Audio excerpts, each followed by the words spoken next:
അങ്ങനെ കൺമണി അപായപ്പെടുത്താൻ സുമിത്രയുടെ ഗുണ്ട എത്തിയിരിക്കുകയാണ്. നല്ലൊരു എപ്പിസോഡാണ്. അതിനു മുമ്പ് ഹൈപ്പ് ചെയ്യാത്തവരാണെങ്കിൽ ഈ വീഡിയോ ഹൈപ്പ് ചെയ്യുക. ഇന്നത്തെ എപ്പിസോഡിൽ ആദ്യം തന്നെ കാണിക്കുന്നത് ദേവ്ജി കൃഷ്ണയും കൺമണിയും വിളിച്ച് അവിടുത്തെ കാര്യങ്ങളൊക്കെ അന്വേഷിക്കുകയാണ്. രണ്ടുപേര് ശരിക്കൊന്ന് സൂക്ഷിക്കണമെന്ന് പറയുകയാണ്. തുടർന്ന് കൺമണിയോട് ആ ഫോൺ കേണലിൽ കൊടുക്കാൻ പറയുകയാണ്. തുടർന്ന് ദേവ്ജി പിന്നെ കേണലിനോട് ആ പൂജ കഴിഞ്ഞാലും കൺമണിയും കൃഷ്ണയും അവിടെ തന്നെ കുറച്ച് ദിവസം നിർത്തണമെന്ന് പറയുകയാണ്. എന്നാൽ അത് കേട്ട് കേണൽ അത് എന്ത് പറ്റിയെന്ന് ചോദിക്കുകയാണ്. തുടർന്ന് ദേവ്ജി അവർ രണ്ടുപേരും അവിടെ നിൽക്കുന്നത് തന്നെയാണ് നല്ല, ഇവിടെ കുറച്ച് പ്രശ്നങ്ങളൊക്കെ ഉണ്ട്, അത് മാറിയിട്ട് ഇങ്ങോട്ട് വിട്ടാൽ മതി എന്ന് പറഞ്ഞുകൊണ്ട് ഫോൺ വെക്കുകയാണ്. തുടർന്ന് കാണിക്കുന്ന സുമിത്രയാണ്. സുമിത്ര സഹദേവന്റെ കൂടെ ഇങ്ങനെ സംസാരിച്ചുകൊണ്ട് ജയിലിനകത്ത് കൂടെ ഇങ്ങനെ നടക്കുകയാണ് മാനസിയെ കണ്ടതിന് ശേഷം. തുടർന്ന് സഹദേവൻ പിന്നെ സുമിത്രയുടെ മാഡം ഇവിടുത്തെ കാര്യം ഓർത്തൊന്നും വിഷമിക്കേണ്ട, ഇവിടുത്തെ കാര്യമെല്ലാം ഞാൻ ഏറ്റു. തുടർന്ന് സുമിത്ര പിന്നെ സഹദേവനോട് ഒരു സഹായം ചോദിക്കുകയാണ്. തന്റെ കൈവശം തന്റെ പരിചയത്തിൽ വല്ല ഗുണ്ടയുണ്ടോ എന്ന് ചോദിക്കുകയാണ്. തുടർന്ന് സഹദേവൻ എന്തിനാണെന്ന് ചോദിക്കുമ്പോൾ സുമിത്ര മാനസ പറഞ്ഞ കാര്യത്തെക്കുറിച്ച് പറയുകയാണ്. കൺമണിയുടെ കഴുത്തിൽ കൃഷി കെട്ടിയ താലി പൊട്ടിക്കാൻ ഒരു ഗുണ്ട വേണം.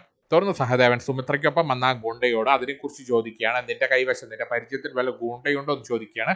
പൊന്നുംപേട്ടിൽ ഒരു പണിയുണ്ടെന്ന് പറയുകയാണ്. എന്നാൽ അത് കേട്ട ആ ഗുണ്ട പിന്നെ സഹദേവനോട് പൊന്നുംപേട്ടിൽ എനിക്ക് പരിചയമുള്ള ഒരു തടവുകാരനുണ്ട്, ഞാൻ അവനെന്ന് വിളിച്ചു നോക്കട്ടെ എന്ന് പറഞ്ഞുകൊണ്ട് ആ ഗുണ്ട മണിയനെയാണ് വിളിക്കുന്നത്. തുടർന്ന് സുമിത്രയുടെ ഗുണ്ട മണിയനോട് നീ ഇപ്പോൾ എവിടെയാണെന്ന് ചോദിക്കുകയാണ്. ഒരു പണിയുണ്ട്. എന്നാൽ അത് കേട്ട് മണിയെ ഞാനിപ്പോൾ പൊന്നുമേട്ടിലുണ്ടെന്ന് പറയുകയാണ്. എന്നാൽ അത് കേട്ട് സുമിത്രയുടെ ഗുണ്ടയ്ക്ക് സന്തോഷമാവുകയാണ്. നീ പൊന്നുമേട്ടിലുണ്ടോ? ഞങ്ങൾക്കും അവിടെ തന്നെയാണ് പണി. ഞാനൊരു കാര്യം ചെയ്യാം, ഞാൻ ഫോൺ എന്റെ മാഡത്തിന് കൊടുക്കാമെന്ന് പറഞ്ഞുകൊണ്ട് സുമിത്രയുടെ ഗുണ്ട ഫോൺ സുമിത്രയ്ക്ക് കൊടുക്കുകയാണ്. തുടർന്ന് സുമിത്ര പിന്നെ മണിയനോടാണ് സംസാരിക്കുന്നത്.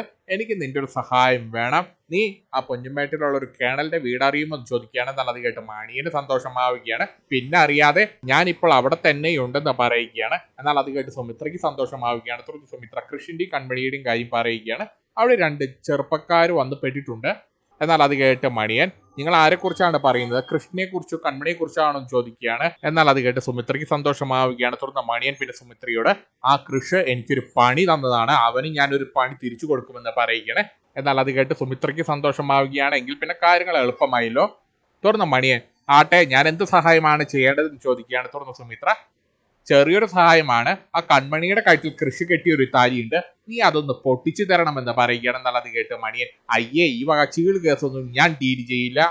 തുടർന്ന് സുമിത്ര പിന്നെ മണിയനോട് കൺമണിയെ ഒതുക്കുക എന്ന് പറയുന്നത് അത്ര ചീള് കേസൊന്നുമല്ല, അതിനും വേണം കുറച്ച് കഴിവൊക്കെ, നീ എത്ര കാശ് വേണമെങ്കിലും ചോദിച്ചോ, അതൊക്കെ ഞാൻ തരാൻ തയ്യാറാണ്. അങ്ങനെ മണിയൻ അതിനെ സമ്മതിക്കുകയാണ്. തുറന്ന് കാണിക്കുന്ന കൺമണിയാണ്. കൺമണി ഇങ്ങനെ വിഷമിച്ചിരിക്കുകയാണ്. എന്നാൽ ഈ സമയത്ത് കൃഷി വന്നിട്ട് കൺമണിയുടെ അടുത്ത് നിന്നിട്ട് കൺമണി നിനക്ക് ഇത് എന്ത് പറ്റി, എന്താണ് വിഷമിച്ചിരിക്കുന്നത് ചോദിക്കുമ്പോൾ കൺമണി ഞാൻ ആ മണിയന്റെ കാര്യത്തെക്കുറിച്ച് ചിന്തിക്കുകയായിരുന്നു, അയാൾ നമ്മളെ ഇങ്ങനെ എന്തെങ്കിലും ചെയ്യുമോ അതോർത്ത് ഇങ്ങനെ പേടിച്ച് നിൽക്കുകയാണ് കൺമണി. എന്നാൽ അത് കേട്ട് കൃഷി നീ ഒന്ന് ധൈര്യമായിരിക്കുക, മണിയനെ പോലീസ് പിടിച്ചുകൊണ്ട് പോയിക്കോളുമെന്ന് പറയുകയാണ്. ഞാൻ വലിയ പ്രതീക്ഷയോടുകൂടെ സ്വപ്നം ഒരുപാട് കണ്ടിട്ടാണ് ഇങ്ങോട്ട് വന്നത്, എനിക്ക് ഇങ്ങോട്ട് വന്നപ്പോൾ ഒരുപാട് സ്വപ്നങ്ങൾ ഉണ്ടായിരുന്നു. എന്നാൽ അത് കേട്ട് കൺമണിക്ക് കാര്യം മനസ്സിലായിരിക്കുകയാണ്. തുടർന്ന് കൺമണി പിന്നെ കൃഷിയോട് സാറിന്റെ ആ വേല കയ്യിൽ തന്നെ വെച്ചാൽ മതി, ഒരു സ്വപ്നവും ഇപ്പോൾ നടക്കില്ല, ഞാൻ ഇങ്ങോട്ട് വന്നിരിക്കുന്നത് പൂജ ചെയ്യുന്നതിന് വേണ്ടിയാണ്, അമ്പലത്തിൽ പൂജ ചെയ്യുന്നതിന് വേണ്ടിയാണ്, അതല്ലാതെ മനസ്സിൽ മറ്റൊരു ചിന്തയും വേണ്ട എന്ന് പറയുകയാണ്, അതൊക്കെ കല്യാണം കഴിഞ്ഞിട്ട്. എന്നാൽ അത് കേട്ട് കൃഷ്ണന് സങ്കടം വരികയാണ്, പിണങ്ങിയ പോലെ ഇരിക്കുകയാണ്. തുടർന്ന് കൃഷി പിന്നെ കൺമണിയോട് വേണ്ട കൺമണി നീ എന്നോട് മിണ്ടണ്ട, എനിക്കെല്ലാം മനസ്സിലായി എന്നൊക്കെ പറഞ്ഞ് വെറുതെ പിണക്ക് അഭിനയിക്കുകയാണ്. എന്നാൽ അത് കൺമണിക്ക് മനസ്സിലാവുകയാണ്. തുടർന്ന് കൺമണി പിന്നെ കൃഷ്ണൻ ഇങ്ങനെ സോപ്പിട്ടോണ്ടിരിക്കുകയാണ്.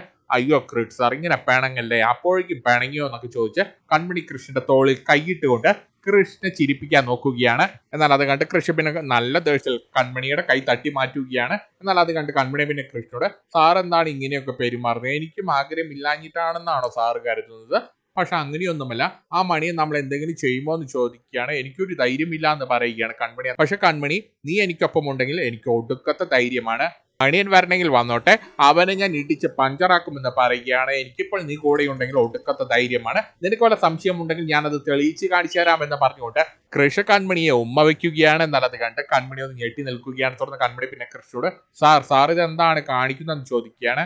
തുടർന്ന് കൃഷി വീണ്ടും കൺമണിയോട് ഞാൻ പറഞ്ഞില്ലേ കൺമണി എനിക്ക് ഒടുക്കത്തെ ധൈര്യമാണെന്ന്.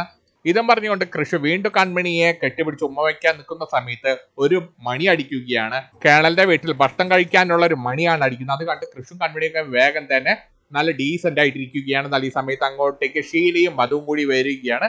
ഇവർ കെട്ടിപ്പിടിച്ചുള്ള ഇവരുടെ റൊമാൻസ് എല്ലാം കണ്ടുകൊണ്ടാണ് രണ്ടുപേരും വന്നിരിക്കുന്നത്. തുടർന്ന് കൃഷി കൺമണി എന്തിനാണ് ഇപ്പോൾ മണി അടിച്ചതെന്ന് ചോദിക്കുകയാണ്. ഭക്ഷണം കഴിക്കാറായില്ലല്ലോ എന്ന് പറയുമ്പോൾ ഷീല ഇല്ല ഭക്ഷണം കഴിക്കാറായില്ല, ഇതൊരു മുന്നറിയിപ്പ് മണിയാണ്, ഞങ്ങൾക്കെല്ലാം മനസ്സിലായി സാറേ. എന്നാൽ അത് കേട്ട് കൃഷും കൺമണിയൊക്കെ ഇങ്ങനെ നാണിച്ചു നിൽക്കുകയാണ്. തുറന്ന് ഷേരിയും മധുവും കൺമണിയോട് കൃഷ്ണനോടും മണിയന്റെ കാര്യം പറയുകയാണ്. നിങ്ങളുടെ രണ്ടുപേരുടെ മേലെ ഒരു കണ്ണുണ്ടായിരിക്കണം എന്നാണ് കേണൽ പറഞ്ഞിരിക്കുന്നത്. ആ മണിയൻ എന്തു വേണമെങ്കിലും ചെയ്യും, അവനെ സൂക്ഷിക്കണം, അതുകൊണ്ട് ഞങ്ങളുടെ സുരക്ഷയിലാണ് നിങ്ങൾ രണ്ടുപേരും എന്നൊക്കെ പറയുകയാണ്. എന്നാൽ അത് കേട്ട് കൃഷ്ണ ഷേഡിയോടും മധുവിനോടും നിങ്ങൾ ആ മണിയന്റെ കാര്യം ഓർത്ത് ഇങ്ങനെ ടെൻഷൻ അടിക്കേണ്ട കാര്യമൊന്നുമില്ല, മണിയനെ ഞാൻ ഡീൽ ചെയ്തോളാം, ഇനി മണിയൻ ഇങ്ങോട്ട് വരികയാണെങ്കിൽ അവൻ എന്റെ കൈന്റെ ചൂടറിയുമെന്ന് പറയുകയാണ് കൃഷ്.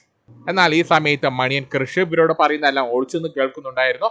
മണിയൻ ഇവരെ നിരീക്ഷിച്ചുകൊണ്ട് ഇങ്ങനെ പുറത്ത് തന്നെ നിൽക്കുകയാണ്. ഇവരുടെ കൺമണിയുടെ കാഴ്ചയിലുള്ള താലി പൊട്ടിക്കാനുള്ള ഒരു സന്ദർഭം നോക്കി നിൽക്കുകയാണ് മണിയൻ. തുറന്നു കാണിക്കുന്ന ദേവ്ജിയാണ്. ദേവ്ജി സഹായം തേടി കരീം സാഹിബിന്റെ അടുത്തേക്ക് ചെന്നിരിക്കുകയാണ്. കരീം സാഹിബിന്റെ ഒരു സഹായം എനിക്ക് വേണം. എന്നാൽ അത് കേട്ട് കരീം സാഹിബ് എന്ത് വേണമെന്ന് ദേവ്ജിയോട് ചോദിക്കുമ്പോൾ ദേവ്ജിയുള്ള കാര്യങ്ങളെല്ലാം പറയുകയാണ്. മാനസ കഴിഞ്ഞ ദിവസം ചെറിയൊരു പ്രശ്നം ഉണ്ടാക്കിയപ്പോൾ മാനസിയൊക്കെ ജയിലിലാണ്, പക്ഷെ മാനസയെ സൂക്ഷിക്കണം, അവൾ വല്ല പണി തരുമെന്ന് പറയുകയാണ്. ഇപ്പോൾ കൺമണി കൃഷും കുഞ്ഞുമേട്ടിലേക്ക് പോയിരിക്കുകയാണ്. അവിടുത്തെ മണിയന്റെ കാര്യമൊക്കെ പറയുകയാണ് ദേവ്ജി. തുറന്ന് കരീം സാഹിബ് പിന്നെ ദേവ്ജിയോട്, ദേവ്ജി അതോർത്തൊന്നും വിഷമിക്കേണ്ട, ഞങ്ങൾ 3 പേരും ഇപ്പോൾ തന്നെ അങ്ങോട്ട് പോകുന്നുണ്ട്, അവർക്ക് സെക്യൂരിറ്റി ആയിട്ട് ഞങ്ങളുണ്ട്, ധൈര്യമായിട്ടിരിക്കുക എന്ന് പറഞ്ഞുകൊണ്ട് കരീം സാഹിബ് ഷുക്കൂറിനെയും ജബ്ബാറിനെയും വിളിച്ച് അവിടുന്ന് പോവുകയാണ് പൊന്നുപേട്ടിലേക്ക്. തുറന്നു കാണിക്കുന്ന വരുണും അനിരുദ്ധും ജയിലിൽ വെച്ച് വഴക്കടിക്കുകയാണ്. വരുൺ കട്ടകലിപ്പിലാണ്. ജയിലിൽ എന്നും സാമ്പാറും പരിപ്പുമാണ്, അതിൻ്റെ ഒരു ദേഷ്യമാണ്. വരുൺ അനിരുദ്ധിനോട് എനിക്ക് ഇവിടുത്തെ ഭക്ഷണം പറ്റുന്നില്ല, എനിക്ക് ചപ്പാത്തിയും ചിക്കൻ കറിയും ബിരിയാണിയും ഒക്കെ വേണമെന്ന് പറയുകയാണ്. അത് തന്നില്ലെങ്കിൽ ഞാൻ ജയിലിൽ ചാടുമെന്ന് പറയുകയാണ്. എന്നാൽ അത് കേട്ട് അനിരുദ്ധിന് നല്ല ദേഷ്യം വരികയാണ്. എല്ലാത്തിനും കാരണം നിങ്ങൾ രണ്ടുപേരും കാരണമാണ് ഞാൻ ഇപ്പോൾ അനുഭവിക്കുന്നത്. മിണ്ടാണ്ട് അവിടെ എങ്ങാനും ചുരുണ്ടുകൂടി കിടന്നുറങ്ങിക്കോളാൻ പറയുകയാണ് അനിരുദ്ധ്. എന്നാൽ അത് കേട്ട വരുൺ ദേഷ്യം വന്നിട്ട് വരുൺ അനിരുദ്ധിനെ അടിക്കാൻ കയ്യോങ്ങുകയാണ്. എന്നാൽ ഈ സമയത്ത് അങ്ങോട്ടേക്ക് സഹദാൻ വരികയാണ്. രണ്ടുപേരെയും പിടിച്ചു മാറ്റുകയാണ്. തുടർന്ന് സഹദാൻ പിന്നെ ഇവർ രണ്ടുപേരോടും മര്യാദയ്ക്ക് നിന്നില്ലെങ്കിൽ നിങ്ങൾക്ക് രണ്ടുപേരും ഞാൻ പണി തരുമെന്ന് പറയുകയാണ്. സുമിത്ര മേഡത്തിന്റെ ആളുകളായതുകൊണ്ടാണ് ഞാൻ നിങ്ങൾക്ക് വേണ്ടി എല്ലാം ചെയ്യുന്നത്. തുറന്ന് വരുൺമാർ എന്ന് സഹദേവനോട് സഹായം ചോദിക്കുകയാണ്. ഈ ജയിലിൽ വല്ല ഗുണ്ടയെ കിട്ടുമോ എന്ന് ചോദിക്കുകയാണ്. എനിക്ക് കൺമണിക്ക് ഒരു പണി കൊടുക്കണം, എനിക്ക് കൺമണിയെ കല്യാണം കഴിക്കണം, കൃഷ്ണനെ ഇല്ലാതാക്കി കൺമണിയെ എനിക്ക് കല്യാണം കഴിക്കണം എന്ന് പറയുകയാണ്. എന്നാൽ അത് കേട്ട് സഹദേവനൊന്ന് ചിരിക്കുകയാണ്. തുടർന്ന് സഹദേവൻ പിന്നെ വരുണോട് നിങ്ങൾ അതോർത്തൊന്നും വിഷമിക്കേണ്ട, എല്ലാ സുമിത്ര മേഡം നോക്കിക്കോളും എന്ന് പറയുകയാണ്. പക്ഷെ സുമിത്രയുടെ പ്ലാൻ എന്താണെന്നുള്ള കാര്യം സഹദേവൻ ഇവരോട് പറയുന്നില്ല. തുടർന്ന് സഹദേവൻ അവിടുന്ന് പോയ ശേഷം അനിരുദ്ധ് വരുണിന്റെ അടുത്ത് ദേഷ്യപ്പെടുകയാണ്. ഇനി നിനക്കും മാനസിക്കും ഒപ്പം ഞാൻ ഒരു പണിക്കുമില്ല എന്ന് പറയുകയാണ്. എനിക്ക് മതിയായി, നിങ്ങൾ രണ്ടുപേരും കാരണമാണ് എനിക്ക് നല്ല പണി കിട്ടിയത്, ഇനി എന്തായാലും ഞാൻ നിങ്ങൾക്കൊപ്പം ഉണ്ടാകില്ല എന്ന് നല്ല ദേഷ്യത്തിൽ പറഞ്ഞുകൊണ്ട് അനിരുദ്ധ് അവിടുന്ന് പോവുകയാണ്. തുറന്നു കാണിക്കുന്ന അയ്യപ്പനാണ്. അയ്യപ്പൻ വാസുകിയുടെ അടുത്ത് ഓടിച്ചെന്നിട്ട് വാസുകി നീ അറിഞ്ഞോ, നമ്മുടെ ഗ്രാമം ഫുള്ള് പോലീസുകാർ വളഞ്ഞിരിക്കുകയാണെന്ന് പറയുകയാണെന്നാൽ അത് കേട്ട് വാസുകി ഒന്ന് ഞെട്ടുകയാണ്. തുറന്ന അയ്യപ്പനോട് പോലീസ് എന്തിനാണ് നമ്മുടെ നാട് വളഞ്ഞിരിക്കുന്നതെന്ന് ചോദിക്കുമ്പോൾ അയ്യപ്പൻ നിന്റെ ഭർത്താവ് മണിയനെ പോലീസ് കസ്റ്റഡിയിൽ എടുക്കാനാണ് വന്നിരിക്കുന്നത്, അവൻ ജാമ്യ വ്യവസ്ഥകളെല്ലാം ലംഘിച്ചിരിക്കുകയാണ്, അവനെ പിടികൂടാനാണ് പോലീസ് വന്നിരിക്കുന്നതെന്ന് പറയുകയാണ്. എന്നാൽ അത് കേട്ട് വാസുകിയൊക്കെ ഞെട്ടി നിൽക്കുകയാണ്. എന്നാൽ ഈ സമയത്ത് അങ്ങോട്ടേക്ക് 2 പോലീസുകാർ വരികയാണ്. അവർ രണ്ടുപേരും വാസുകിയോടും അയ്യപ്പനോടും മണിയനെ കുറിച്ച് ചോദിക്കുകയാണ്. മണിയനെ കസ്റ്റഡിയിൽ എടുക്കാനാണ് ഞങ്ങൾ വന്നിരിക്കുന്നത്, മണിയൻ ജാമ്യ വ്യവസ്ഥകളെല്ലാം ലംഘിച്ചിരിക്കുകയാണ്, അതുകൊണ്ട് അവനെ കസ്റ്റഡിയിൽ എടുത്തേ പറ്റൂ എന്ന് പറഞ്ഞുകൊണ്ട് പോലീസുകാർ അവിടുന്ന് പോവുകയാണ്. എന്നാൽ ഇതെല്ലാം കേട്ട് വാസുകിയാകെ ഞെട്ടിങ്ങനെ നിൽക്കുകയാണ്. തുറന്നു കാണിക്കുന്ന അമ്പലത്തിലേക്ക് കൺമണി ഒറ്റയ്ക്ക് ഇങ്ങനെ നടന്നു വരികയാണ്. നാടിന്റെ പ്രകൃതി ഭംഗിയെല്ലാം ആസ്വദിച്ചുകൊണ്ടാണ് കൺമണി വരുന്നത്. എന്നാൽ ഈ സമയത്ത് കേണലിന്റെ വീട്ടിൽ നിന്ന് തന്നെ മണിയൻ കൺമണിയെ പിന്തുടരുന്നുണ്ടായിരുന്നു. അങ്ങനെ കൺമണി പോലും അറിയാതെ മണിയൻ കൺമണിയുടെ പുറകെ ചെല്ലുകയാണ്. അങ്ങനെ കുറച്ചു നേരം നടക്കുമ്പോൾ കൺമണിക്ക് എന്തൊരു പന്തികേട് തോന്നുകയാണ്. തുടർന്ന് കൺമണി പിന്നിലേക്കൊക്കെ നോക്കുകയാണ്, ആരെങ്കിലും തന്നെ പിന്തുടരുന്നുണ്ടോ എന്ന്. എന്നാൽ അത് കണ്ട് മണിയൻ വേഗം തന്നെ അവിടെയുള്ള ഒരു കുറ്റിക്കാട്ടിൽ ഒളിക്കുകയാണ്. അങ്ങനെ മണിയൻ കൺമണിയുടെ കഴുത്തിൽ കൃഷി കെട്ടിയ താലി പൊട്ടിക്കാൻ വേണ്ടി കൺമണിയുടെ പുറകെ ചെല്ലുകയാണ്. ഇതും കാണിച്ചുകൊണ്ടാണ് ഇന്നത്തെ എപ്പിസോഡ് തീരുന്നത്.